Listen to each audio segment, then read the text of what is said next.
Bom, pessoal, vamos então aqui à análise desse livro extremamente angustiante, digo que é sufocante, que se chama Angústia. Quem leu está comprovando isso, né? É um livro do Graciliano Ramos, foi publicado em 1936, tá?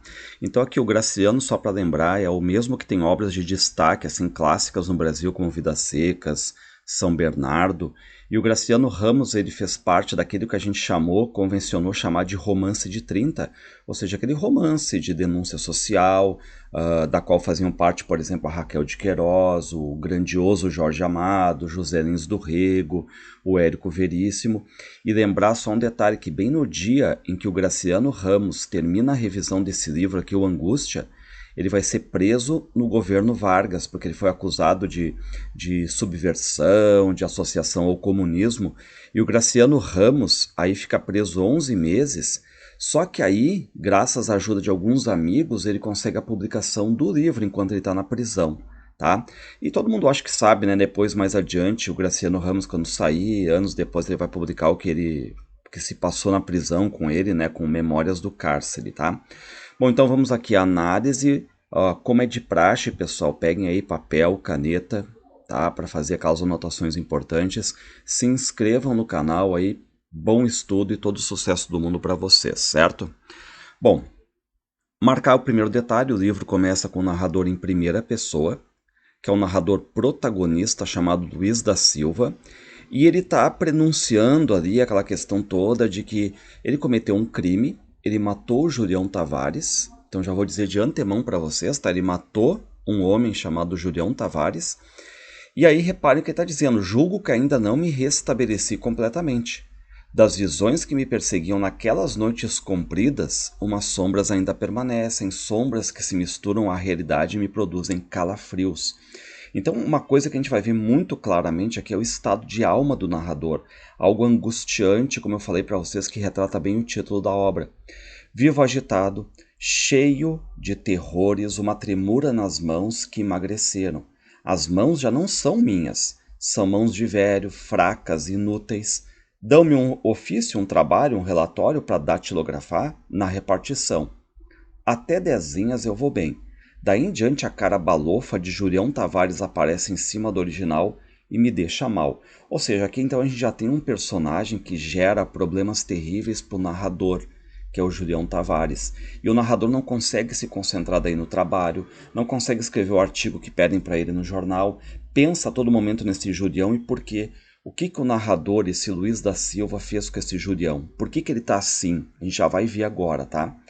Em 2 horas, escreva uma palavra, Marina, e entra a segunda grande personagem aqui, né? O Julião Tavares e a Marina, e o narrador é o Luiz da Silva. Depois, aproveitando letras do nome Marina, arranjo coisas absurdas. Ar, mar, rima, arma, ira, que é raiva, né? Amar. Uns 20 nomes com as palavras, né, do nome Marina. E aqui ele já cita o grande amor dele, né, que foi a Marina, que também está aparecendo aqui na memória do narrador. E só para resumir um pouco do que a gente vai ver, tá? É um resumo bem simples, mas só para lembrar. O narrador, esse Luiz da Silva aqui, se apaixonou pela Marina, que era a vizinha dele, tá? Só que aí o narrador não tinha tanta grana, a Marina queria aquela coisa assim mais superior, e aí o narrador vai perder para o Julião Tavares. O Julião Tavares vai acabar ficando com a Marina. E aí depois o que faz o Julião Tavares? Ele engravida a Marina e abandona a Marina. E aí o narrador acha isso uma terrível sacanagem e acaba se vingando e matando o Julião Tavares. Reparem que esse é o resumo, pessoal, tá? Pode ser muito simples, mas o que vai ser colocado aqui em jogo é que o livro é extremamente psicológico. Então são mais pensamentos do que propriamente ações. Então vamos continuar aqui, ó. Não posso pagar o aluguel da casa. O Dr. Gouveia, que me aluga, aperta-me com bilhetes de cobrança. Cobrança de aluguel. Então, reparem, o narrador, ele ganha pouco, dificuldade em pagar o aluguel, e quando ele está no trabalho ele não tem concentração, não consegue se concentrar, não consegue escrever. E reparem, quando bebo demais ou fumo demais, a minha tristeza cresce. Tristeza e raiva. E aí, de novo, né, as palavras que ele consegue fazer com o nome da Marina, ó. Ar, mar, ria, arma e ira. Ira, tá? Então, Aos poucos a gente vai entrar nesse livro, é um pouquinho longo aqui, tá? Mas eu quero pegar com vocês alguns detalhes importantes. E tudo isso vai somando na angústia do narrador a partir de agora. Doutor Gouveia, Moisés, amigo dele, homem da luz, negociantes, políticos, diretor e secretário, tudo se move na minha cabeça. E aí o narrador tenta escrever, queria voltar a viajar, porque ali agora está vivendo uma vida monótona. Esta vida monótona, agarrada à banca, das 9 horas ao meio-dia e das 2 às 5 é estúpida. Então aqui um pouco, né, do serviço dele, que ele trabalha num jornal. Então das 9 ao meio-dia, 3 horas, né, e depois das 2 às 5 mais 3 horas. E aí o detalhe, quando a repartição fecha, ele pega um bonde e vem para casa. Só que, de novo, né, sempre na imaginação dele, nos pensamentos dele, nesse conflito psicológico, nessa angústia que ele sente. Que andará fazendo Marina? Procuro afastar de mim essa criatura. Enxoto as imagens lúgubres. Vão e voltam, sem vergonha, e com elas a lembrança de Jurião Tavares. E novamente, né, a lembrança do Jurião. E aqui uma questão importante, tá, pessoal? O narrador, ele tenta não pensar que ele é um rato. Reparem, não sou um rato, não quero ser um rato. Porque ele vive comparando pessoas com animais. Então, a todo momento ele vai falar, né, de coruja, rato, enfim, né, outros animais ali, tá? E aí o narrador começa a também falar um pouquinho do passado dele, tipo 15 anos atrás. A cena aqui, né, a narração se passa em Maceió, e ele pensa que 15 anos atrás ele estava num quartinho de pensão, e agora ele está indo, né, tá no bonde, tá pensando no passado dele, no presente. O Graciliano começa a usar aquele fluxo de consciência, vai misturando as memórias com o presente. Então aqui outro detalhe importante é que não se respeita a questão da ordem cronológica, né? Porque tu vai misturando presente e passado. Reparem, o carro, quer dizer, o bonde ali, né, passa pelos fundos do tesouro. É ali que eu trabalho. Ocupação estúpida e 500 mil réis de ordenado. Reparem que a todo momento ele está dizendo que a ocupação dele é estúpida, um trabalho estúpido, e a gente vai entender por que esse trabalho é estúpido daqui a pouco, tá? 500 mil réis é exatamente o salário dele. Bom, aí voltam as lembranças do passado, ele pensa quando ele era menor, ele pensa no avô, que era o Trajano, os negócios na fazenda. Então, tem que cuidar, né, que o livro ele tem muito dessa questão de voltar um pouco para o passado rural do narrador, onde ele nasceu, a questão da escola. E meu pai, reduzido a Camilo Pereira da Silva, ficava dias inteiros manzanzando numa rede armada nos esteios do copiar, cortando palha de milho para cigarros. E aí o narrador Luiz da Silva começa a lembrar dos bois, dos carrapatos, chiqueiro, aquele mundo rural ali, o milho, né? Minha avó, Sinhá Germana, passava os dias falando sozinha, xingando as escravas que não existiam. E aí pensa no avô que morreu, enfim. Fomos morar na vila. Meteram-me na escola de seu Antônio Justino. Eu era um cavalo de 10 anos e não conhecia a mão direita. Ou seja, não tinha cultura nenhuma, não tinha nada, né? Aí depois aprendi leitura, o catecismo, a conjugação dos verbos. Só que o professor dormia durante as lições e a gente bocejava olhando as paredes. Bom, aí o narrador, ele começa a dizer que brincava sozinho, que soltava pipa. Pipa é papagaio, pandorga, né? Tentava ser criança. E o detalhe que eu falo para vocês, tá? Esses negritos aqui, eles não estão na obra original, tá? Eu coloco sempre para me guiar no enredo, nas partes que eu acho essenciais para me lembrar, né? Bom, o narrador então está escrevendo, ajeitando um artigo. O que ele diz? Artigo feito contra a vontade, só para não descontentar Pimentel. Então entendam, ele escreve artigos para outras pessoas colocarem o nome. Por isso que é uma ocupação, como ele vai dizer, estúpida, né? Felizmente a ideia do livro, que me persegue às vezes dias e dias, desapareceu. Penso em Mestre Domingos, no velho Trajano, penso em meu pai. Os defuntos antigos me importunam. Então, reparem que a gente está sempre na mente do narrador. Ele está sempre nos dizendo o que está pensando ali, tá? E aí ele já pensa em quem? Marina. Se eu pudesse fazer o mesmo com Marina, afogá-la devagar. Por que ele queria afogá-la? Reparem que ele tem marcas negativas com a Marina, a gente vai ver por quê. Trazendo-a para a superfície quando ela estivesse perdendo fôlego, prolongar o suplício um dia inteiro. Só que a Marina desaparece. Então, ou seja, para fugir aqui da imagem da Marina, Ele vai se lembrando então do passado, vai se lembrando da escola. Então, e depois ele vai se lembrar, né, enfim, que quando ele viu a Marina pela primeira vez. Moravam ali três mulheres velhas que pareciam formigas. Reparem aqui de novo, comparando agora com o animal. Havia rosas em todo canto. Foi entre essas plantas que no começo do ano passado eu avistei Marina pela primeira vez. E agora então ele vai nos revelando como é que foi essa aproximação aqui com a Marina. Penso na morte do meu pai. Quando voltei da escola, ele estava estirado no marquesão, coberto com um lençol branco que lhe escondia o corpo todo até a cabeça. Bom, aí o narrador ele tenta sentir a morte do pai, mas ele começa a se lembrar também que o pai dizia sempre palavras duras, né?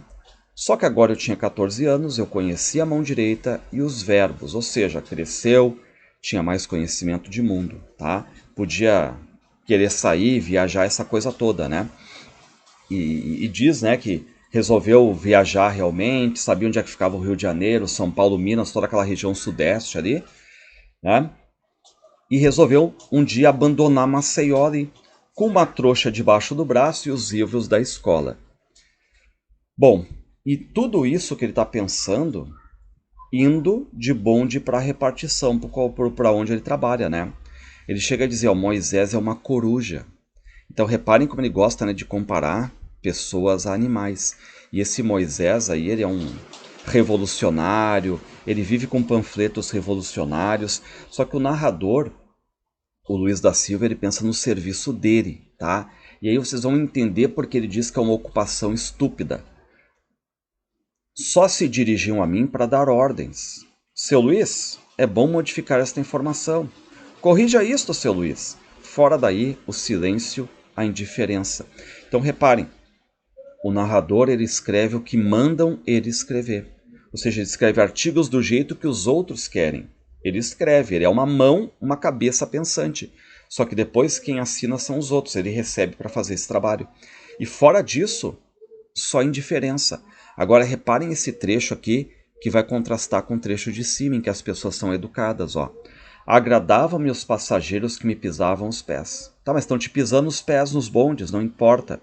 Porque eles voltavam atenciosos e diziam perdão, perdão, faz favor de desculpar. Enquanto que no trabalho dele é silêncio e indiferença, tá? Bom, então na cabeça dele, Marina, a imagem da Marina. Julguei distinguir entre as folhas dos crótons o vulto de Marina.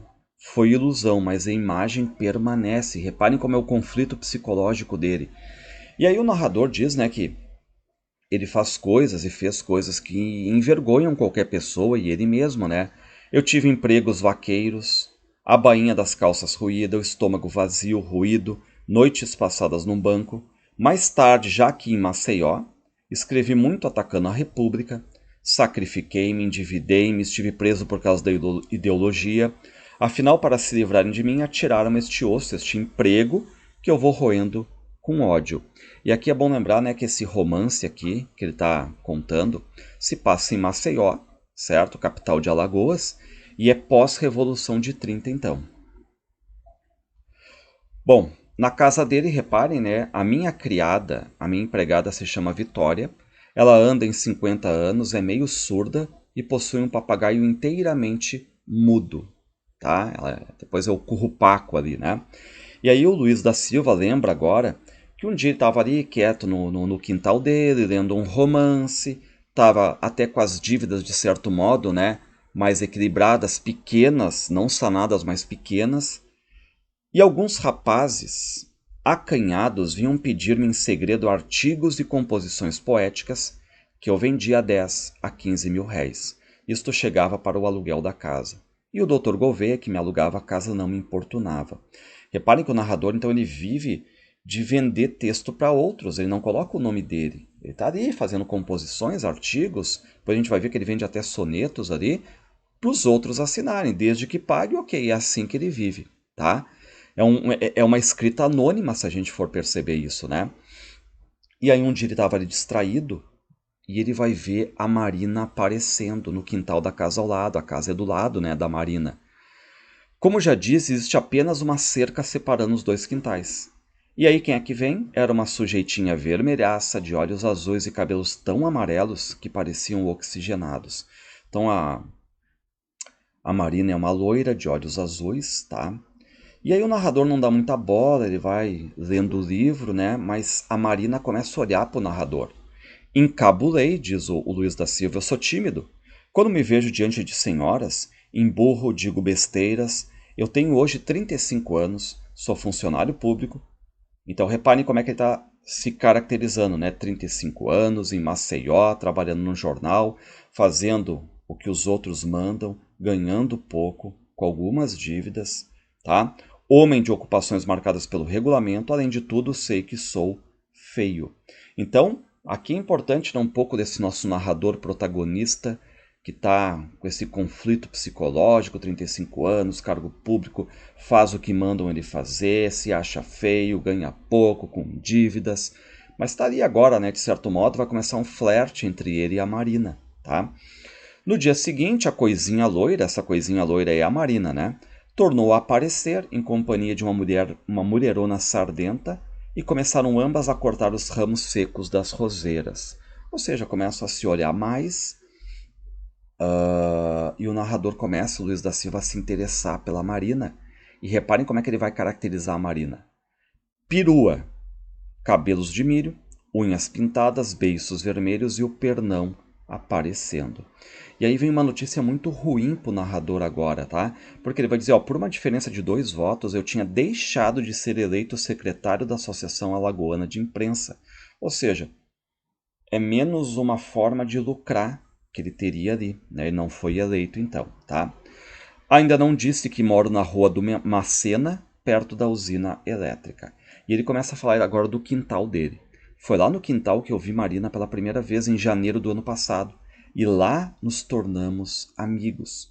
E aí qual é o detalhe? Quando o Luiz ele começa a ir para o serviço, ele começa a ter aquelas manhas de passar na frente da casa dela, vai virar amigo da Marina então.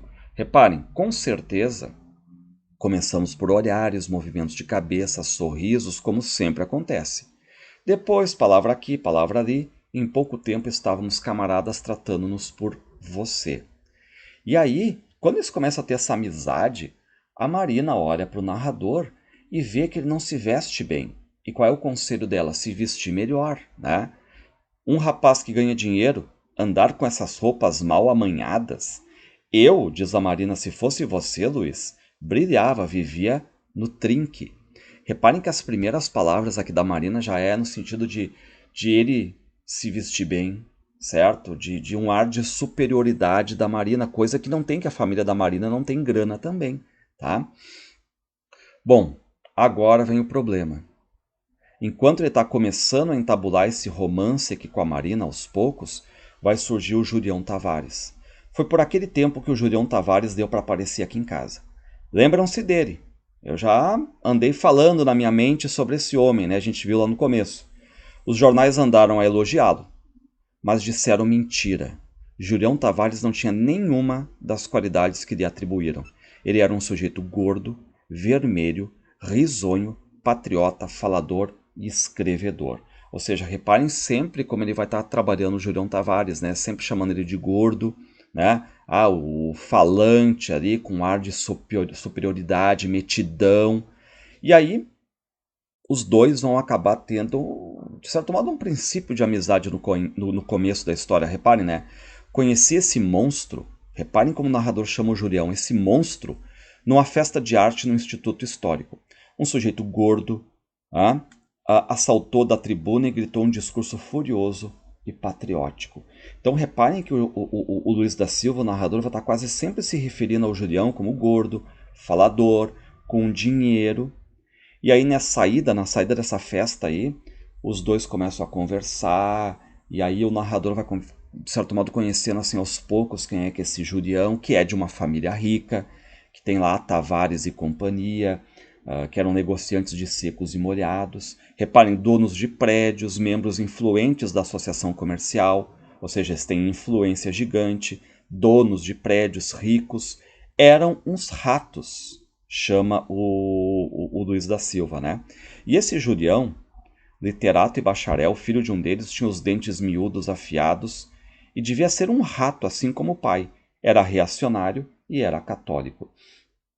e por ser católico, ali muito católico, o Julião começa a dizer que a religião é uma necessidade social, todos têm que ter uma religião, só que o narrador vai contra.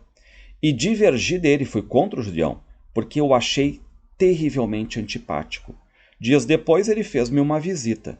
Em seguida se familiarizou comigo. E era Luiz para aqui, Luiz para ali, elogios na tábua da venta, só com a finalidade de ele receber outros elogios. Só que eu não tenho jeito para isso, não o elogiei. Então reparem aqui, né, que o narrador já está colocando para fora o que ele sente do Julião Tavares. E aí vamos lá de novo, né, ver a ocupação do narrador. Habituei-me a escrever, como já disse. Eu nunca estudei. Sou ignorante e julgo que os meus escritos não prestam. Mas adquiri cedo o vício de ler romances e posso, com facilidade, arranjar um artigo, talvez até um conto. Compus no tempo da métrica e da rima, lembrem, né, no tempo que os poetas faziam sonetos, metrificados, rimados, eu fiz um livro de poesia, de livro de versos. Eram 200 sonetos aproximadamente. Então reparem que aqui que o Julião, o Luiz da Silva, o narrador, sem muito estudo, ele tem facilidade com a questão da escrita. Ele não conseguiu publicar esse livro de poesia dele, mas ele ainda conserva aqueles 200 sonetos inéditos.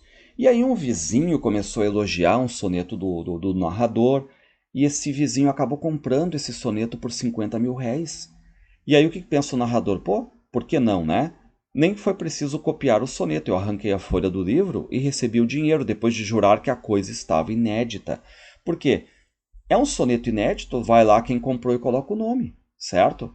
E aí depois o narrador, o Luiz da Silva, diz que esse vizinho foi lá, comprou mais alguns sonetos. Desde então procuro avistar-me com moços ingênuos que me compram esses produtos. O volume, antes de 200 sonetos aproximadamente, está reduzido agora a um caderno de 50 folhas amareladas e roídas pelos ratos. Então, o que ele fez? Ele virou um vendedor de sonetos. Reparem que ele escreve, mas ele não ganha o crédito. Ele ganha um dinheiro com isso, mas ele não ganha o crédito nunca. E cuidar, né, que tem ratos na casa dele também, né, como ele diz ali, né? Trabalho num jornal. Bom, já tinha antecipado isso para vocês, né? À noite dou um salto por lá, escrevo umas linhas. E qual é o trabalho dele? Você sabe. Trabalha, faz o que os outros mandam. Os chefes políticos do interior brigam demais. Procuram-me, explicam os acontecimentos locais e eu faço diatribes medonhas que, assinadas por eles, não por mim, por eles, vão para a matéria paga. E assim eu ganho pela redação, eu escrevo, eu ganho, e ganho uns tantos por cento pela publicação. Assim que é publicado, ganha mais um pouquinho, tá? Ou seja, ele escreve o que mandam, assina com o nome de quem paga, tá? Além disso, recebo de casas editoras de segunda ordem traduções feitas à pressa, livros idiotas desses que a Marina aprecia, romances, né? Passo uma vista nisso, alinhavo notas ligeiras e vendo os volumes no sebo. E aí o que ele faz? Ele recebe alguns livros de editoras, depois que não tem mais utilidade, ele vende nos sebos, naquelas lojas, né, de livros usados para ganhar mais um dinheirinho. Reparem que basicamente tudo que ele ganha ali vem dos escritos dos livros, né? Essa é a vida dele, tá? Bom, lembrando, ele está com extrema raiva do Julião Tavares, porque ele vai dizer que o Julião Tavares começou a vir ali a toda hora. E aquela coisa, onde há fumaça há incêndio, por que ele está indo toda hora ali? Gordo, bem vestido, perfumado e falador, trovador, tão falador que ficávamos enjoados com as lorotas dele. Não podíamos ser amigos, eu e Julião. Em primeiro lugar, o Julião era bacharel, o que nos distanciava, porque o narrador está dizendo, né, que não teve estudo e tudo mais. E como é que fica ali os amigos do narrador, como é que eles se sentem, né, ao lado do Julião? Pimentel, que era forte na palavra escrita, mesmo escrevendo bem, distribuindo panfletos, aquela coisa toda, né, anulava-se diante de Julião Tavares. Moisés, apesar de falar 5 línguas, tem uma grande cultura, emudecia. E eu, que viajei muito e sei que há doutores quartos, metia também a viola no saco. Repare, né, que o Julião aqui é pintado como superior, ou seja, todos os três ali, o Pimentel, o Moisés e o narrador, se apequenam frente ao Julião Tavares. Bom, aí o narrador um dia, né, ouve o Julião conversar com uma mulher, tá? Ou seja, está conversando com uma outra mulher. E aí o que ele pensa, né? O Julião, falador, trovador, com uma linguagem bonita, o que diz o narrador? Diante do Julião eu me senti um estúpido. Por quê? Porque a minha linguagem é baixa, acanalhada. Às vezes eu até sapeco palavrões obscenos. Só que é o seguinte, né? Ele olha pro Julião e pensa que o Julião, em tudo que o Julião faz, tudo que ele faz ali é fake, é falso. Tudo nele era postiço, falso, fake, tudo era dos outros. Se aquele patife tivesse chegado aqui naturalmente para ser meu amigo, alguma coisa assim, eu não me zangaria. Mas ele não veio naturalmente, ele tinha um porquê. E a gente vai entender que o porquê era a Marina. E aí o que irrita o narrador é o Julião se exibir, ficar cantando em alto e bom som, coisas dele, rasgando elogios para ele mesmo e para os seus, né? O que eu não achava certo era ouvir o Julião Tavares todos os dias afirmar, em linguagem púria, que o Brasil é o mundo, que os poetas alagoanos, uns poetas enormes, e que o pai dele, o Tavares Pai, chefe da firma Tavares e Companhia, era um talento notável só porque juntou dinheiro. Então tudo isso vai irritando o narrador. E aí o narrador começa a conversar agora com a dona Adélia. A dona Adélia é a mãe da Marina, é a dona Adélia, o seu Ramário, que é o pai, e a Marina. E como eu falei, é uma família que não tem muitos bens, ali, uma família até pobre também, uma família humilde. E agora o narrador, ele tenta se aproximar, né? Porque ele quer chegar mais perto da Marina, tá? Ele quer essa conquista da Marina. Conhecia também o marido da dona Amélia, que era o seu Ramário, pai, né, da Marina, sujeito calado, sério, asmático, eletricista da Nordeste. Não gostava de mim, provavelmente por causa das minhas palestras com a filha, né? Por quê? Porque tá conversando com a filha ali, né? E aí a dona Adélia, que é a mãe da Marina, começa a falar, né, sobre a vida difícil ali. Ó, a minha filha, a Marina, ela não é preguiçosa. Ela cose, costura, borda, mas um trabalho de mulher em casa não adianta. Se fosse possível arranjar um emprego para Marina, e aí a dona Adélia, ela sabe que o narrador ele tem um emprego, que é bem relacionado e que pode conseguir talvez um emprego para a filha. Só que aí vem o pai, o Ramário, e não está muito confiante, acha que a filha não tem habilidade para fazer muita coisa, né? Só o que tem, o narrador diz, já que ele quer se envolver com a Marina? Isso não tem importância, dona Adélia. Procurando bem, a gente consegue um emprego. Vamos ver se arranjamos alguma coisa, tá, dona Adélia? Diz o Luiz da Silva. Então, ele começa a se aproximar da família aqui, tá? E aí o narrador vai em vários lugares ali para tentar achar um emprego para a Marina. Afinal, foram encontrar para a Marina um emprego de 100 mil réis numa loja de fazendas. Reparem, né? 100 mil réis.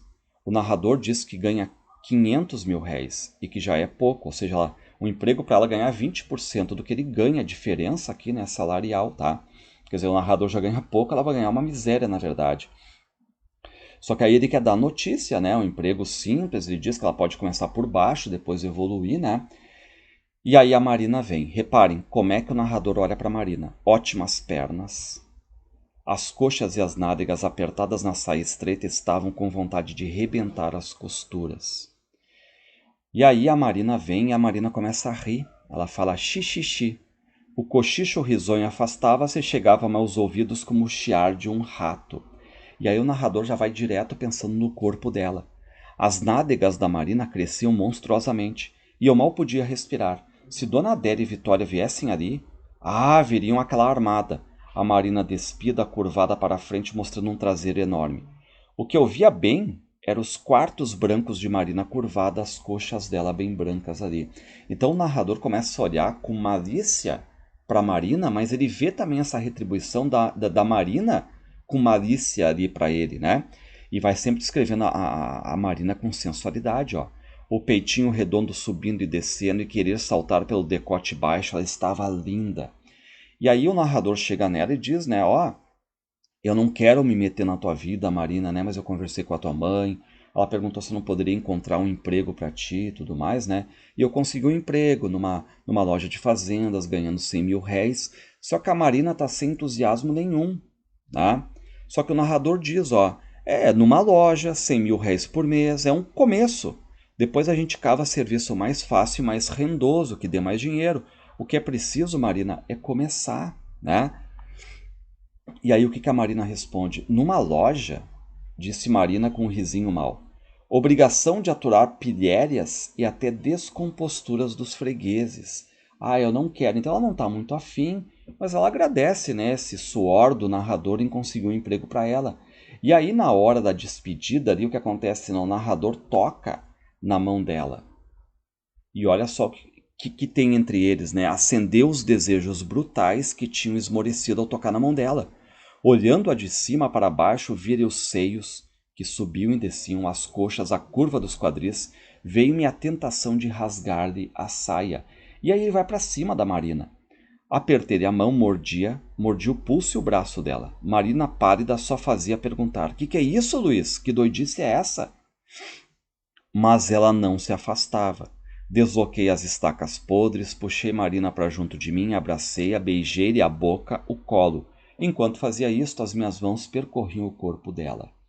E então acontece ali um primeiro, digamos, contato entre eles, né? Já um contato de mão para cá, mão para lá por parte dele, mas o narrador diz que ela não se afastava, né? E Marina estava tão perturbada que se esqueceu de recolher um peito que havia escapado da roupa. Eu queria mordê-lo e receava ao mesmo tempo que Dona Amélia nos surpreendesse e encontrasse a filha descomposta. E aí a Marina meio que começa a ficar desesperada, a chorar. E aí o narrador tem a certeza do tipo assim, ah, ninguém tocou nela ainda, ela é virgem. Então, né, ele tem essa certeza a partir dali, né? E ele diz pra ela, é o diabo, Marina, ninguém tem culpa, foi uma topada. Ou seja, aconteceu entre nós, agora é continuar, qualquer dia a gente casa. E a Marina, ela diz, tudo bem, vamos casar então, né? Só que aí começam a chamar a Marina, né, o seu Ramário, o pai dela, a dona Adélia, começam a chamar ela, né? E aí o narrador diz, então vamos fazer o seguinte, vamos nos encontrar ali pela meia-noite, escondidos, para continuar esses nossos beijos aí e tudo mais, para ver no que vai dar, né? Bom, de frente da minha casa veio morar uma família esquisita que não se relacionou com a vizinhança. Um velho barbudo, encolhido e três moças amarelas, sujas, mal vestidas, ruivas e arrepiadas. E aí esse homem misterioso, essa família misteriosa vem ali e eles não saem muito para a rua e ninguém ali perto consegue contato com eles. Então ninguém sabe como é que essa família vive. E de repente começam a circular boatos feios. As moças eram filhas e amantes do velho. Bom, aí sabe como é que é a fofoca, né? Boato é aquele papo, né? Pode não ser verdade, mas quase sempre deixa uma marca negativa o boato. E aí o narrador, ele acha, né? Pô, isso aí é tudo fofoca do povo, invenção, boato, né? E aí começa a dizer mais, né? Que esse velho tá transando com as três filhas. Reparem, comer três filhas, que lobisomem. E aí já começa a chamar esse homem de lobisomem, o apelido dele vai virar lobisomem. E quando surge a notícia que tem três filhas ali, o Julião Tavares já vem louco ali e já começa a dizer, opa, três, uma é minha, né? Então isso dá nojo também no narrador nesse sentido. Enquanto isso, o narrador e a Marina vão se encontrar escondidos ali todas as noites, se beijam, né? Aquela coisa toda de mão para cá, mão para lá, e o narrador ele quer transar com a Marina e quer levar a Marina para dentro da casa dele. Só que ela não quer, né? Torcia o corpo, defendia a virgindade com unhas e dentes. E aí o narrador vê que, então, se é para ficar com ela verdadeiramente, transar e tudo mais, ele vai ter que casar. Então ele diz, então, se tu aceita casar, vamos apressar esse casamento aí, mas eu já vou dizer uma coisa, eu não tenho dinheiro, né? E ela diz, eu também não tenho. Então, eu tenho algumas economias, diz o narrador, né? Vamos ver se dá. Aquilo viera pouco a pouco, sem a gente sentir. Primeiro, nádegas, coxas, olhos, braços, inquietação, vivacidade, amor ao luxo. E aí qual é o detalhe, né? Algo que não casa aqui com o narrador, amor ao luxo por parte da Marina, já que o narrador não tem dinheiro para bancar a Marina nesse sentido. Isso já é um problema, tá? Porque não pode, né, dar esse luxo para ela. E diz mais defeitos, preguiçosa, ingrata e leviana. Né? Só que ele vai dizer, não, mas também ela tinha qualidades, era uma pessoa muito querida, cheirosa e tudo mais. Só que o narrador vê, né, que ele vai ter que se entender primeiro com o pai dela, o seu Ramário, pedir a mão dela em casamento, né? Só que o narrador ao mesmo tempo também começa a pensar, vida de casado, comprar móveis, trabalhar um monte, missa no domingo, será que isso é para mim, né? Bom, aí no outro dia o narrador vai lá falar com a Adélia, que é a mãe da Marina, né? Chega sondando ela, diz assim, ó, a senhora já deve saber, né? Que eu e sua filha estamos querendo casar, né? Reparem, Dona Adélia embrenhou-se em circunlóquios para dizer que o marido... o meu marido, o seu Ramalho, sabia e não sabia do lance de vocês. Ele sabia que tu, Luiz, gostava da minha filha, da nossa filha. Isso se vê perfeitamente. Agora, ir para a igreja assim tão depressa era surpresa. E essa questão de ir rapidamente para a igreja quase sempre denotava o quê, né? Ó, de repente a filha transou, tá grávida, e para não ficar aquele diz que diz entre a família, né, o homem assumia. Então, a gente está falando de 1936, né, nos anos 30, aqui esse romance quase 100 anos atrás, os costumes eram outros, né? Então ali fica essa questão. E aí o narrador, ele diz assim, olha, vou ser sincero, eu não tenho muito jeito para pedir alguém em casamento, não sei nem como fazer isso aí, então eu gostaria de fazer um casamento até rápido, até porque eu sou pobre, né? Só que aí a Marina vem e diz, ó, eu preciso fazer as coisas com decência, opinou Marina. E aí o Luiz da Silva, né, disse, tudo bem, decência, mas não precisa, por exemplo, ter véu, o que ele acha assim que seria perfumaria num casamento, né? Mas aí a Marina já fica meio irritada. Só que a dona Adélia, a mãe, concorda com o Luiz. É mesmo, seu Luiz, gente pobre não tem luxo. E aí o que faz o narrador? Ele dá dinheiro para Marina para comprar o que for necessário, né? E ele sai. Só que a primeira pessoa conhecida que eu encontrei na rua foi o Julião Tavares. Senti um estremecimento desagradável, a repugnância que sempre me vinha quando dava de cara com aquele sujeito. Então o que faz o narrador, né? Ele sai pra rua ali e encontra o Julião Tavares, só que faz de conta que não vê. E aí ele vai pra rua, depois ele vai encontrar até um ceguinho que vende bilhetes de loteria e que fica cantando o número. E o que pensa o narrador já, né? Pô, se eu jogar na loteria e ganhar, eu posso dar um pouco de luxo para Marina. Reparem que o problema já está estabelecido aqui, né? Ou seja, aquela questão da Marina, amor ao luxo e tudo mais. Alguns dias depois, Marina me chamou para mostrar os objetos que tinha comprado. Não era quase nada. Calças de seda, camisas de seda e outras ninharias. E aí o narrador ele quer saber, né, o que ela fez do resto do dinheiro e tudo mais, mas ela disse, não teve resto, tá?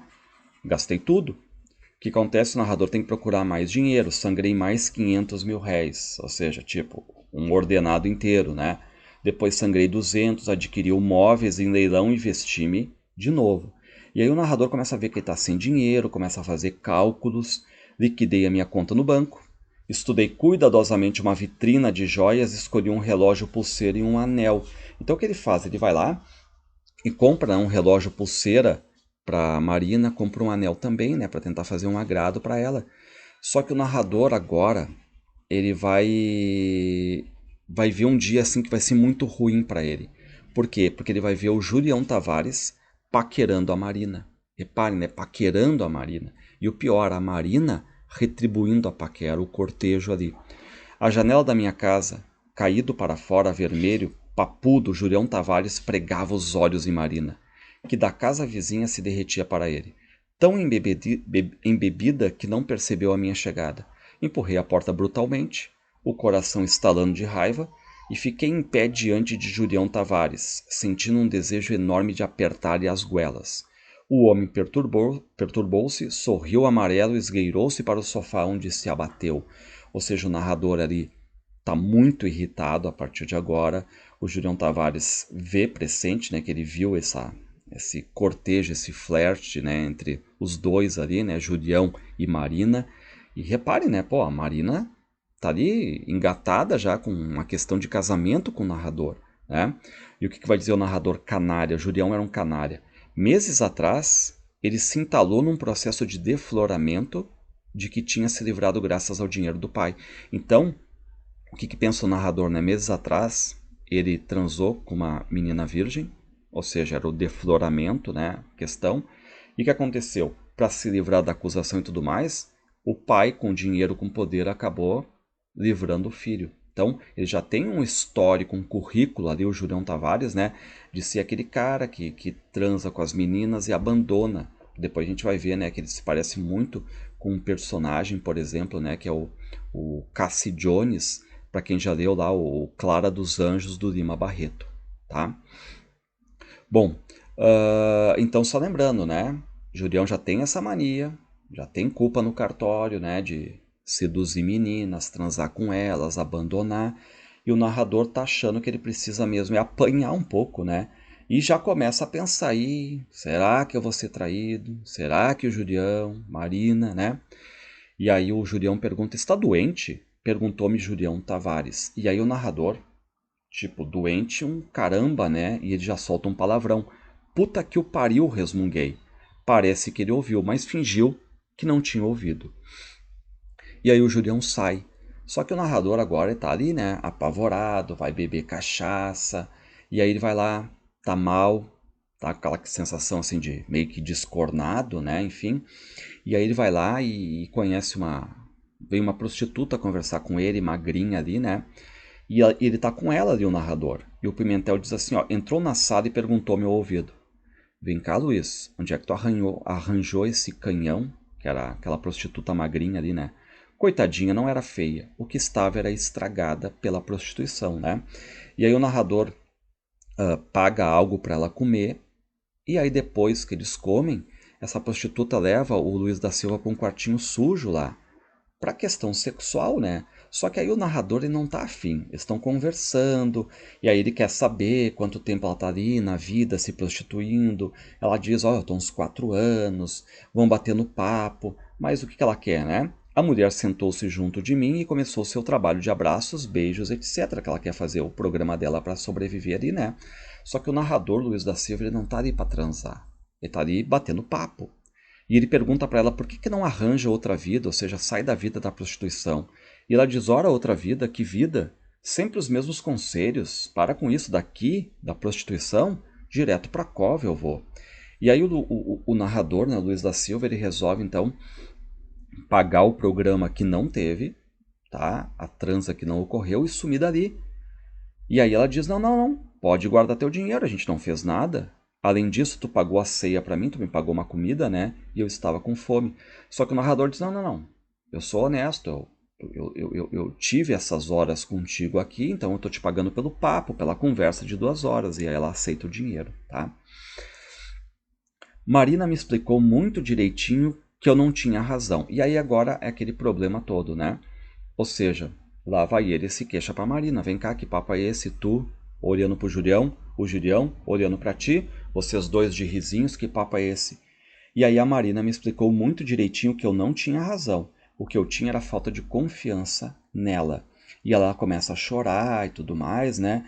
E aí o narrador tá pensando, ih, será que eu fui enganado ou não, né? E aí o que ela diz? Luiz, eu posso obrigar uma pessoa a não olhar para mim? Posso furar os olhos do povo? Então ela tenta se explicar isso, só que o narrador pensa que o papo ali é diferente, né?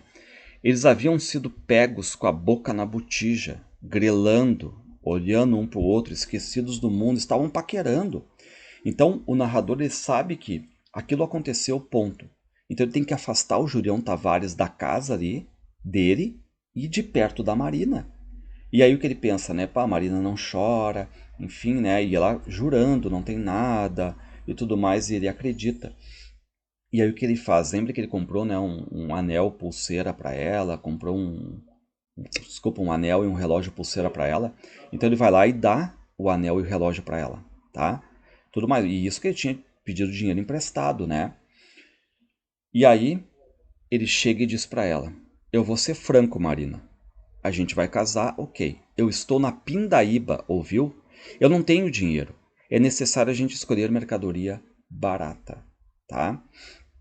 E aí, claro, né, ela recebe os presentes e ela começa a fazer uma lista do que vão precisar. Repare que tá tudo engatilhado ali, né, para um casamento já, basicamente, né? Um casamento humilde, pobre, sim, né? A gente tá vendo isso aqui, né? E aí o narrador sai.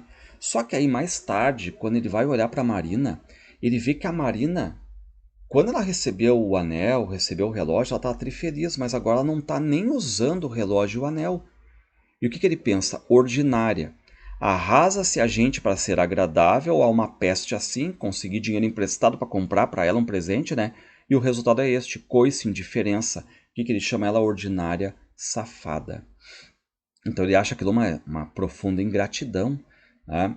E, e ele acha assim, pô, por que ela não diz, se seria mais honesto da parte dela dizer, olha, eu, eu tô afim do Julião, tá? Enfim, vamos terminar esse nosso princípio aqui de casamento e tudo mais, né? Mas ela não fez isso. Por que foi que aquela criatura não procedeu com franqueza? Devia ter me chamado e dito, Luiz, vamos acabar com isto.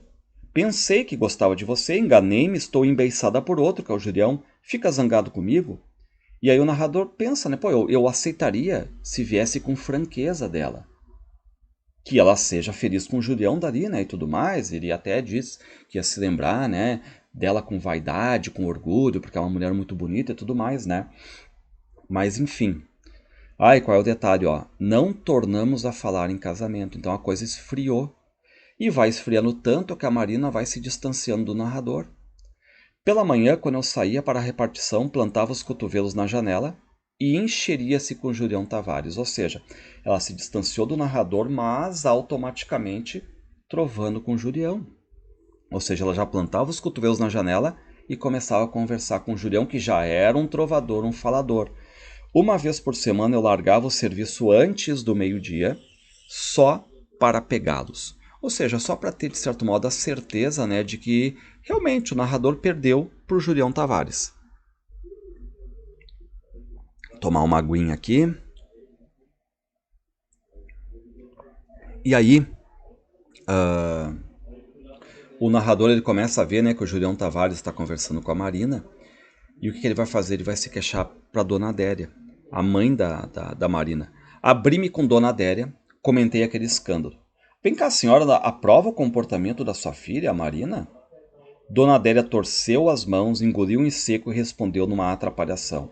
É, Luiz, é a mocidade. Só que aí o narrador ele fica irritado. Diz, que mocidade, o que? Isso aí é sem vergonhice dela, né? E aí a mãe diz, né? Muito nova a Marina, dizia a mãe. Depois ela endireita. Quando casar, ela endireita. E aí o narrador fica indignado, né? Porque, pô, não falaram mais em casamento, se distanciaram. E ela tá trovando com o Julião Tavares, né? E aí o narrador fica irritado e olha pra Dona Adélia e diz assim, Dona Adélia, olha pra minha cara. A senhora me acha com jeito de corno, com cara de corno, tá? Então assim já tá tendo uma espécie, né, de irritação profunda por parte do narrador. E o pior, o trabalho dele também não ajuda, né? Irrita ele. Esforçava-me por me dedicar às minhas ocupações cacetes, chatas. Escrever elogios ao governo, ler romances e arranjar uma opinião sobre eles. Ou seja, fazer uma espécie de resenha ali, né? Como ele disse que recebia de editoras e tudo mais, depois vendia esses livros no sebo. Ou seja, se a gente for pensar a vida do Luiz da Silva, nosso narrador, né? Uma desilusão amorosa, isso que depois que ele gastou alguma grana já, né? Pediu emprestado e tudo mais, tá com dívidas, o trabalho não é o melhor trabalho do mundo para ele, chega em casa, a casa infestada de ratos e tudo mais, casa infame. E o Dr. Gouveia, que aluga, cobrava-me 120 mil réis de aluguel. Em que estaria pensando Marina? Provavelmente no outro, no Julião Tavares, um sujeito gordo, vermelho suado bem falante de olhos abotoados. Seria possível que ela gostasse daquilo? Repare então que o narrador coloca o Julião lá para baixo, né? E pouco a pouco nos fomos distanciando. Um mês depois, éramos inimigos eu e Marina. A princípio houve brigas, reconciliações desajeitadas, conversas azedas com Dona Adélia, com a mãe. Tempo perdido, Marina estava realmente com a cabeça virada para Julião Tavares. Ou seja, o narrador perdeu. E aí ele começa a ver que o Julião agora começa a frequentar a casa da Marina. E aí qual é o detalhe, né? Ele frequenta a casa, então os dois estão juntos ali. E o seu Ramalho, que é o pai, começa a chegar no narrador e dizer, tipo, conselhos para não casar e tudo mais, que não vale a pena, né? Enfim, tudo isso aí nesse sentido. E Julião Tavares começou a frequentar a casa, levando presentes às mulheres, ou seja, tanto a Marina quanto a Dona Adélia, a mãe. Às vezes ele jantava lá. E eu andava nervoso para cima e para baixo, o ouvido atento aos mais insignificantes rumores da casa vizinha. Preocupava-me sobretudo o silêncio, porque como são casas ali basicamente juntas, né, vizinhas, o narrador consegue ouvir o que está sendo colocado lá dentro da casa da Marina. Então, enquanto estão conversando, ok, mas o problema é quando tem o silêncio, porque quando há silêncio, o que pensa o narrador? Bom, o Julião e a Marina estão ali, abraçados, escondidos, né, se pegando e tudo mais. Ah, e ele já começa automaticamente a pensar, né? Ah, a mãe disse que era mocidade e tudo mais. Que mocidade? A Marina é uma sem vergonha, né? E a voz odiosa de Julião Tavares continuava a perseguir-me. Ou seja, né, o narrador agora está muito irritado. E qual é o detalhe? Aos domingos, os dois, Julião e Marina, iam ao cinema juntos de braço dado, bancando marido e mulher. E o pior, né, que os homens na rua começam a dizer, né, tipo, pô, o Julião que bicho de sorte, né? Porque a Marina era muito bonita. Marina fazia água na boca dos homens. E aí, o narrador agora começa a pensar em outras mulheres, ele conhece uma datilógrafa lá e tudo mais, mas sabe aquela cabeça dele que não consegue assimilar a perda?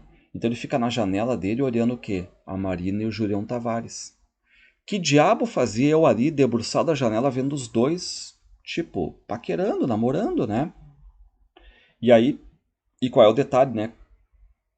O narrador ainda tenta especular o que está rolando dentro da casa. Se seu Ramalho ou Dona Adélia se vão pro quarto e aí o Julião se aproveita e tudo mais, então ele não consegue dormir o narrador, ele fica só pensando nessa relação Marina e Julião. Durante o dia eu passava muitas vezes pela porta da Marina, desejando reconciliar-me com ele. Faltava-me coragem, a vergonha abaixava-me o rosto e esquentava-me as orelhas. Que me importava que Marina fosse de outro? Se Marina voltasse para mim, por que não? Se voltasse esquecida inteiramente de Julião Tavares, seríamos felizes. Então o narrador, ele quer voltar com a Marina, tá? Ele quer se reconciliar com ela, quer voltar a namorar, ter um casamento com ela, mas qual é a condição? Se ela não mais pensar no Julião Tavares, tá?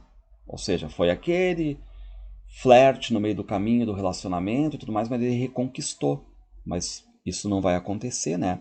E aí o narrador, ele fica ali de ouvido colado para tentar ver o que Julião e Marina conversam dentro da casa, né?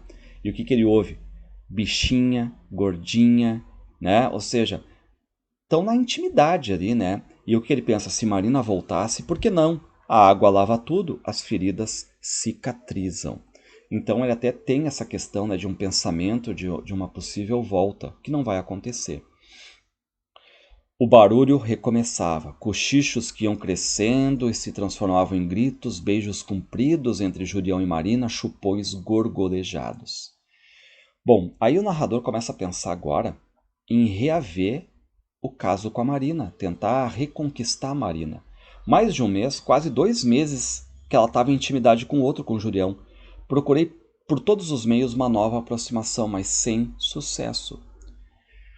E depois do namoro da filha com Julião Tavares, Dona Amélia mostrava-me antipatia. Ou seja, o que pensa a mãe, né? Ó, agora a minha filha está com o Julião, eu sou óleos para o Julião. Rale-se o Luiz da Silva, né? Já o pai, o seu Ramalho, que meses atrás me olhava desconfiado, tornara-se um excelente amigo e me dava conselhos, principalmente conselhos para não casar. Então aqui, né, há quase uma inversão. O pai antes, né, ficava meio aqui e tal, com o Luiz, a mãe era toda carinhosa, né? Chegou até a pedir emprego para Marina e agora que ela está com o Julião, uma coisa inverteu aqui, tá? Bom, aí o narrador vê que tem uma companhia lírica ali acontecendo num teatro. Ele não dá muita importância, mas aí ele vê que o Julião Tavares tá vindo de limusine ali para buscar a Marina, para levar até o teatro, tá? E aí aquela coisa assim mais pomposa, que chama a atenção de todo mundo, né? 5 dias seguidos a mesma cena se reproduziu. Marina atravessou a calçada com o andar seguro das senhoras do aterro, ou seja, ela tá ali toda, né, arrumada e tudo mais. E aí o narrador começa a ficar chateado com isso aí, né? Porque o Julião tá levando ela para tudo quanto é lugar agora. O último dia foi medonho. Quando a limusine rolou no paralelepípedo e o peitilho de João Tavares se sumiu, não me afastei da janela. E aí o narrador começa a imaginar como é que deve estar rolando o teatro, os dois lá dentro e tudo mais, mas como ele deseja voltar com a Marina, ele começa a pensar, pô, quase, deixa eu voltar aqui, quase 2 meses já que ele está com ela, né? Enfim, ele acha que a intimidade já deve ter tido uma queda, né? Que o amor dele já não deve estar a mesma coisa. Tinha quase a certeza de que, indo ao teatro, tudo se arranjaria. A Marina voltaria para mim, Julião Tavares se achataria, se desagregaria da Marina. Né? Então ele começa a perceber, de certo modo, o narrador, que aquele amor entre ela e o Julião não vai durar muito. As visitas de Julião Tavares foram escasseando, ou seja, ele costuma não ir mais ali visitar muito a Marina, e a alegria ruidosa de Marina pouco a pouco desapareceu. E agora qual é o detalhe, né? O Julião não vai indo muito ali, a Marina vai ficando triste, e aí o narrador começa a achar a Marina agora também um pouquinho mais feia, né? E aí ele fica com aquele ar assim, né, de bem e de mal ao mesmo tempo para olhar para a Marina, porque ele diz assim, ótimo, onde é que agora andavam, né, os teus vestidos caros, as tuas tintas, os tremeliques e os modos insolentes que escandalizavam todo mundo, né? Ou seja, o Julião não vai mais aí, não te dá mais dinheiro, cadê, né? Alguns dias depois achava-me no banheiro, nu, fumando, fantasiando maluqueira, o que sempre me acontece. Faço um livro notável, um romance. O banheiro da casa de seu Ramário é junto, separado do meu por uma parede estreita. Repare, né, que o narrador está no banheiro dele, mas pode ouvir o que acontece no banheiro da casa da Marina ali, né, porque é só uma parede estreita. E volta e meia está falando, né, o narrador que quer escrever um livro e tudo mais, né. E o narrador, ele sabe qual é todo o ritual da Marina no banheiro. Uma coisa louca assim, né. Mesmo depois que ela brigou comigo, nunca deixei de esperar aquele momento e dedicar a ele uma atenção concentrada. Então ele sabe, né, quando é que a Marina vai pro banheiro, sabe até a hora que ela faz xixi e tudo mais, né? Bom, o Julião Tavares sumiu dali. E aí o narrador ouve a Marina chorando no banheiro.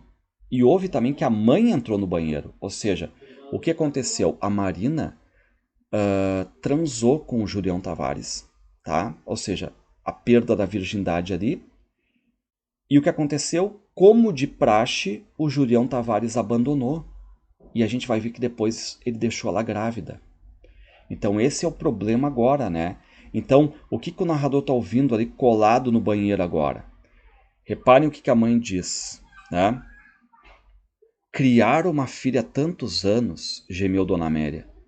Passar a vida sonhando com a felicidade dela e de repente uma desgraça desta.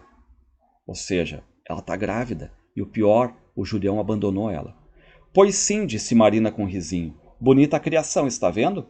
Escangalhada com um filho na barriga.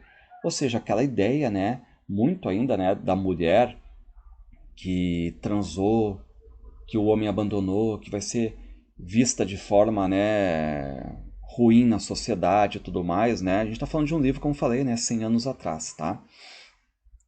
Então, o Julião, pô, o narrador agora está extremamente irritado. Por quê? Porque surgiu o Julião na vida, roubou a Marina dele, engravidou e abandonou. Ou seja, estragou a vida, né, de duas mulheres, numa família inteira da dele também, tá? Reparem que o narrador diz: eu tinha vontade de chorar também, condoía-me, sofria da sorte das duas mulheres da minha própria sorte, porque o Julião ferrou a sorte de três ali do lado, né? O seu Ramalho, a Marina e a dona Adélia, e a minha também. É estranho que elas não houvessem aludido uma única vez a Julião Tavares, nenhuma referência àquele patife. E aí o narrador, né, ouviu todos os barulhos ali do banheiro, e qual é o pensamento dele? Era evidente que Julião Tavares devia morrer. Necessário que ele morresse. Julião Tavares morreria violentamente sem derramar sangue. Ou seja, aqui nós já temos o que é a ideia dele de matar o Julião Tavares, certo? Bom, agora a gente vai acelerar um pouquinho mais, porque você sabe, né? Depois de tudo isso, agora vem a morte, porque o Luiz da Silva vai matar, então, o Julião Tavares, vai fazer o seu crime a partir de agora, tá? E já acontece agora uma cena importante, porque o seu Ivo apareceu aqui em casa faminto, meio nu e meio bêbado, como sempre. Enquanto Vitória, minha criada, lhe preparava a comida, ele fez-me um presente. Está aqui, seu Luizinho, que eu lhe trouxe, e pôs em cima da mesa uma peça de corda. Ou seja, né, o seu Ivo dá uma corda de presente para o narrador. Diz que ele achou essa corda na rua, que serve para armar rede. O narrador não quer num primeiro momento o presente, mas depois ele aceita. Agarrei a corda, fiz dela um bolo e meti a corda no bolso. O coração batia-me desesperadamente. Repare que vai ser com essa corda que ele vai matar o Julião Tavares depois, tá? E aí o narrador agora começa a ir atrás do Julião. Julião Tavares entrava no café. Ia sentar-me longe dele para, enfim, né, ver quais são as reações do Julião. E o Luiz da Silva tá com total desprezo pro Julião Tavares, vê que o Julião tá suado ali, a papada balofa, as bochechas enormes, tudo riscado de traços brancos que anunciavam bebidas. E aí o narrador, ele fica pensando, né, que a Marina vai se encontrar com o Julião em algum lugar, de repente. Então o narrador está muito em cima desse romance ainda, Julião-Marina, para ver se realmente ele abandonou ela, tá? Se realmente abandonou, ou se eles estão ainda, né, no sentido de se encontrar escondido e tudo mais, mas ele quer saber. Evidentemente, as relações dos dois estavam reatadas, pensou o narrador. Era claro que eles iam se juntar em qualquer parte. Bom, aí o narrador observa, né, o Julião no café, só que qual é o detalhe? O Julião fica se derretendo para as mulheres, fica dando cantadinha para as mulheres, né? Ou seja, de certo modo ele não está nem aí para Marina. E qual é a preocupação do narrador? Eles tinham dormido juntos, Julião e Marina, e ela estava pejada, grávida. Muito bem, era encher-se, parir, enjeitar o filho, marchar para a Rua da Lama, acabar-se no esquentamento. Ou seja, o que ele pensa, né? A Marina vai engravidar, vai parir e vai enjeitar o filho, vai doar o filho, né? Um filho na barriga e um filho daquele sem vergonha do Julião. E eu apertava a corda com força no bolso. O meu desejo era dar um salto, passar uma daquelas voltas da corda no pescoço do Julião, matar ele. O que é que podia me acontecer? Eu ir para a cadeia. A vida na prisão não seria pior que a vida que eu tinha ali. Então reparem como ele já pensa seriamente em matar o Julião Tavares. E o pior de tudo, reparem a corda. A corda áspera ia se amaciando por causa do suor das minhas mãos e as minhas mãos tremiam. E aí ele pensa, né, que se ele matar o Julião Tavares pode dar problemas. Por quê? Porque é um cara grandão, certo? Fazia receio matar um sujeito importante como o Julião Tavares. E aí o narrador agora tá com essa questão toda na cabeça, pensa um pouquinho no trabalho dele. Era, pois, na repartição que eu tinha algum sossego. As imagens que me atormentavam na rua surgiam desbotadas, espaçadas e incompletas. Então, ele consegue no emprego esquecer um pouco de tudo isso que está acontecendo, né? Só que qual é o detalhe? Quando ele sai na rua, vida real ali fora do emprego, logo que me afastava da repartição do serviço, tudo mudava, tropeçando no paralelepípedo, ficava mal pensando na relação Julião e Marina. 10 minutos depois entrava no café. Lá estava Julião Tavares na prosa. Ia sentar-me no meu lugar. E aí o narrador vai pensando ali no trabalho dele e na morte do Julião. Lá vinha o título enorme da notícia em 4 colunas. Comunista assassinado num café. Então o narrador já fica pensando, né? Pô, se eu matar o Julião, quais seriam as notícias e tudo mais? Bom, como eu trabalho num jornal, ele pensa que o Pimentel ia, por ser amigo dele, ia arranjar um título melhor, um título assim que não chamasse tanta atenção. Então reparem que o Julião agora é uma obsessão para o narrador, uma angústia para o narrador, né? E aí ele observa a Marina também. Marina caminhava depressa, virava esquinas, voltava-se como se tivesse medo de ser perseguida. E aí o narrador começa a seguir a Marina. Marina andava de um lado para outro como formiga desnorteada. E aí a Marina começa a ir num bairro pobre, um bairro muito sujo. Reparem o que diz o narrador, né? Apenas maloqueiros cochichando, cochilando, alguns mendigos, crianças barrigudas e amarelas. Marina parou diante de uma casinha baixa, hesitou, bateu a porta. Quando ela entrou, desentoquei-me, aproximei-me da casinha e vi uma placa azul com letras brancas. Ou seja, onde é que a Marina foi? Albertina de Tal, parteira diplomada. Ou seja, A Marina foi até uma parteira, certo? E aí o narrador, de certo modo, né, ele entra num boteco, fica próximo ali, né, para ver ela sair dali. Enquanto isso, vai pedindo cachaça, vai tentar fazer o tempo passar ali, né, de certo modo. Essa é a ideia, né? Porque ele começa também a se lembrar de que quando ele estava no jornal, né? Claro que ele é um cara que trabalha no jornal, sabe tudo do jornal. Ele se lembrava que muitas dessas parteiras ali colocavam esses anúncios, parteira, né, com anos de estudo e tudo mais, anos de nascimentos, de partos, fazia voltarem as regras, né, a menstruação. Então, esta parteira, no caso, seria o quê? Uma pessoa que faz abortos. Então, a Marina foi procurar uma pessoa para fazer um aborto. E aí o narrador já fica dentro do bar ali imaginando, né, a Marina lá dentro, deitada, a parteira perguntando quantos meses. E ela vai demorando, o narrador se irrita. Que demora da Marina, né? E ele começa a pensar como é que será essa dona Albertina, será que ela está dando remédios para a Marina abortar? E acha que a Marina deve ter, claro, né, dado nome falso, endereço falso. Então lembrar que uma cena dessas demora muito para a gente ler, quem está lendo sabe disso, né? Porque é um romance que se passa na mente do narrador aqui, é altamente psicológico. Então a gente não tem muita ação, são pensamentos do narrador que ele acha o que está acontecendo lá dentro da Marina com esta parteira, com esta mulher que faz abortos. E aí depois de um tempo, sai a Marina e o narrador vai atrás dela. E aí ele vai atrás dela e quer conversar com ela. Ele diz para ela, faz favor, Marina. E aí ela não tá nem aí. Aí o narrador vai meio que pra frente dela, né? E diz para ela, deixa disso, não há motivo para esse orgulho todo, Marina. Baixa a pancada. De onde vem essa soberba tão grande, esse ar de superioridade, né? Só que o narrador vê que a barriga dela tá menor. E atirei-lhe a cara com raiva. Puta! Marina ouviu isto sem se revoltar. Não sentia cólera, o que sentira desgosto. Marina estava como uma defunta em pé. Quanto mais eu olhava Marina, menos me inclinava a admitir que ela fosse uma puta.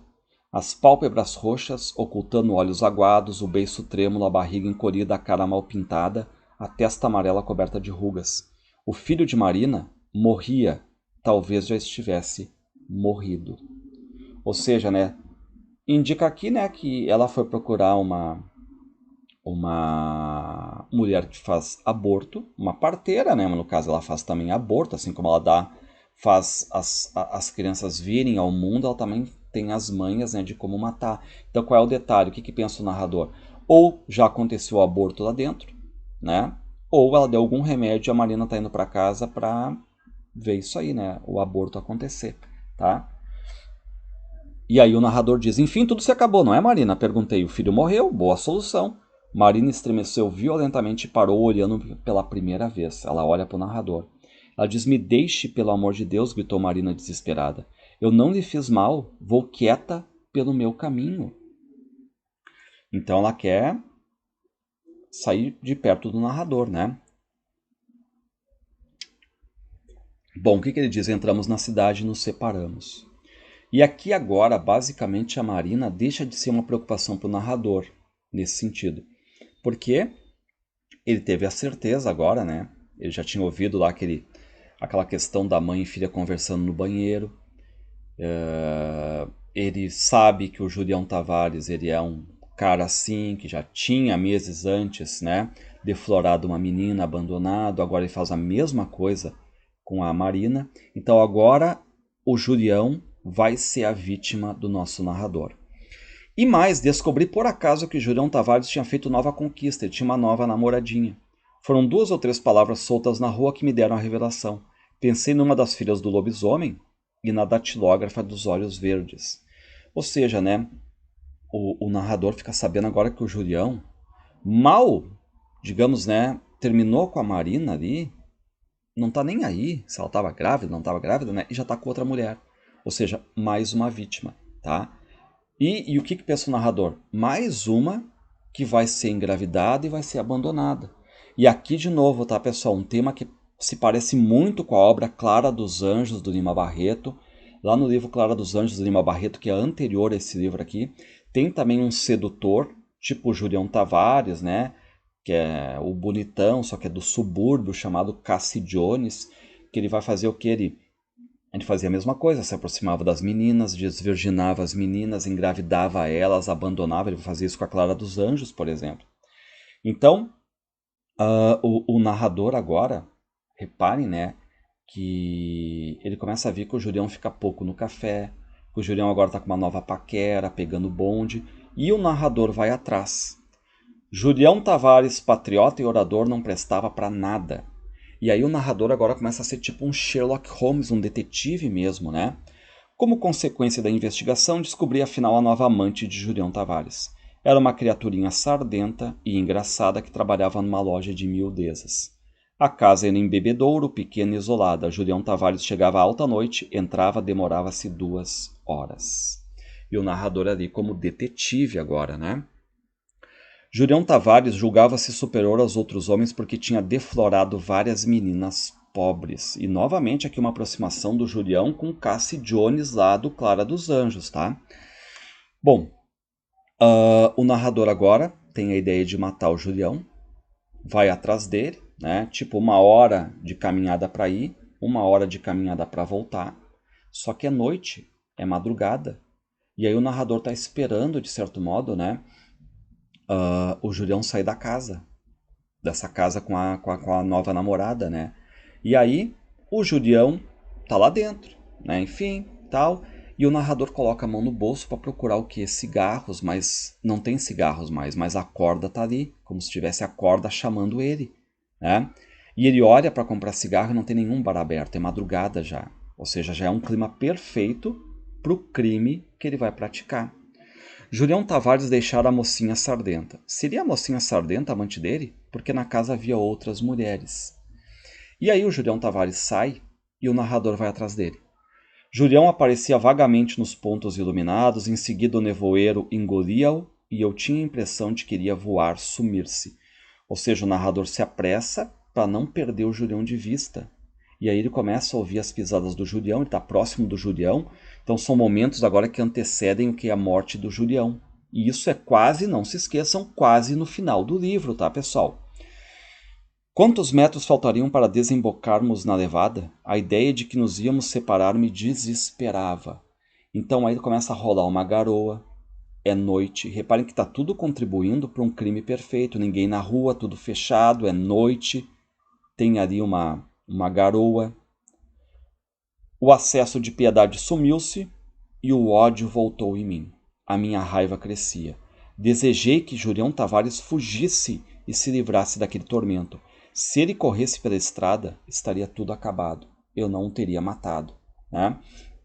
E aí o que acontece agora é o seguinte, né? O Julião Tavares ele para acender um cigarro. E é a hora em que o narrador se aproxima bem ali. Retirei a corda do bolso e em alguns saltos estava ao pé de Julião Tavares. E o que acontece? O narrador vai para cima do Julião, sufoca o Julião com a corda e mata ele.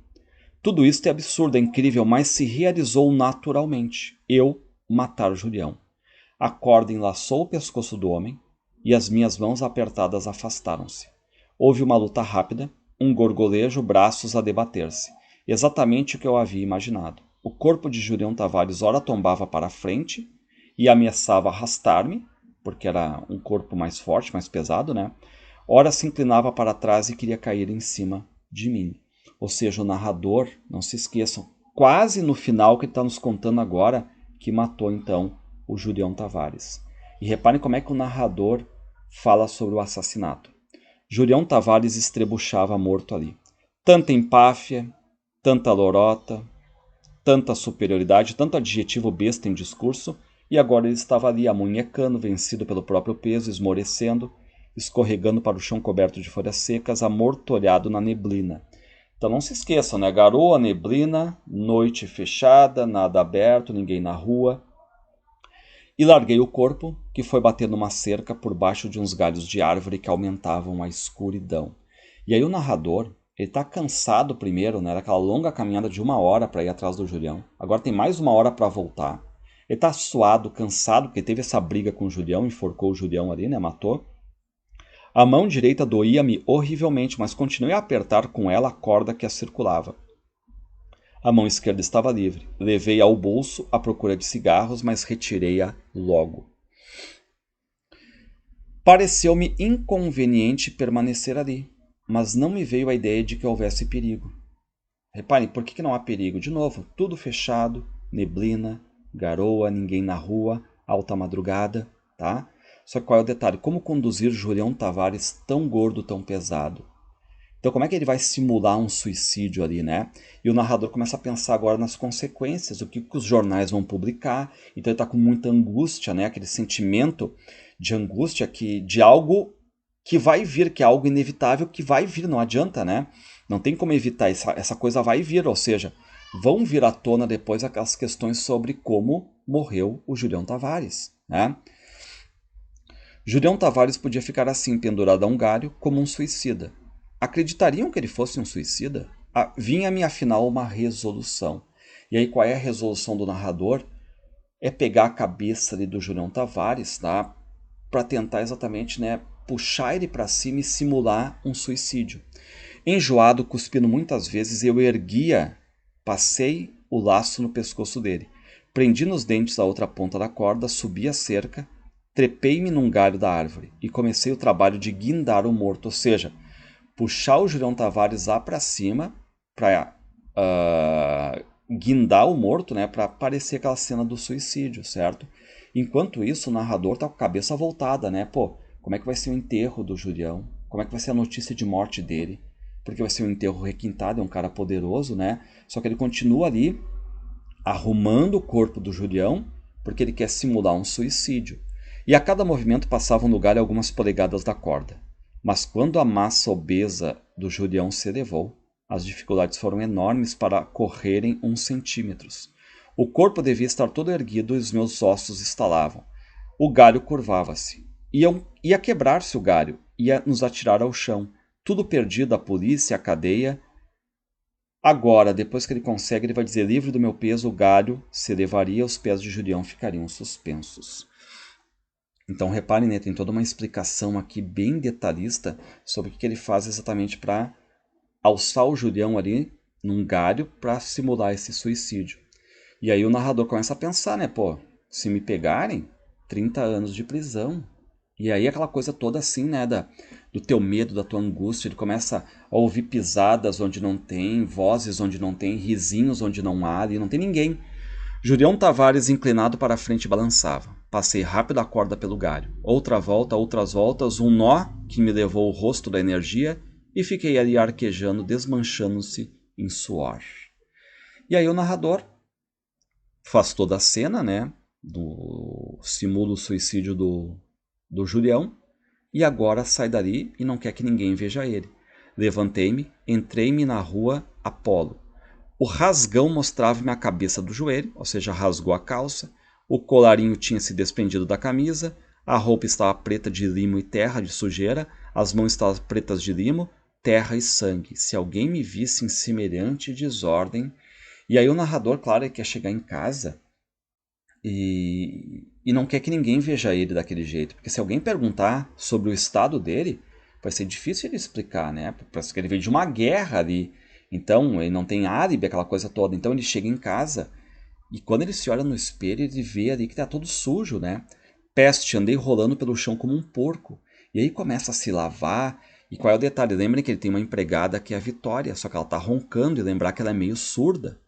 O corpo estava todo sujo, mas o que mais me preocupava eram os cabelos e as mãos. Então o que faz o narrador? Ele vai para o banho.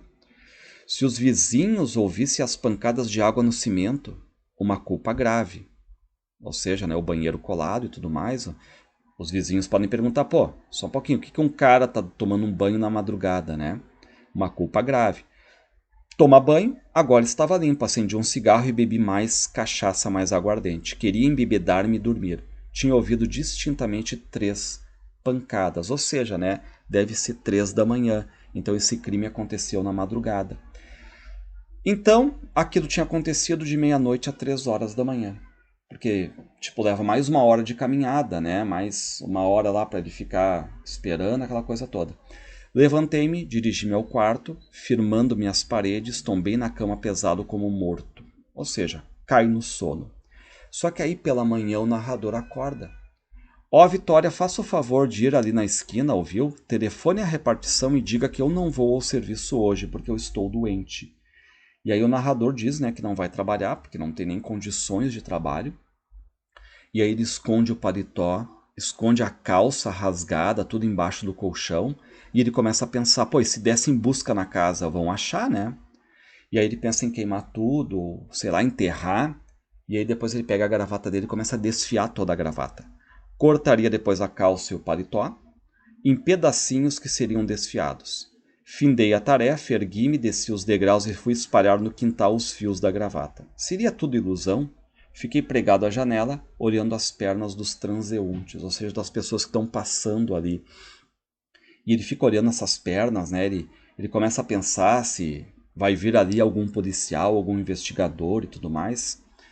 Bom, se descobrirem que fui eu, perdido, eu estou 30 anos de cadeia, imundície, os trabalhos dos encarcerados, né?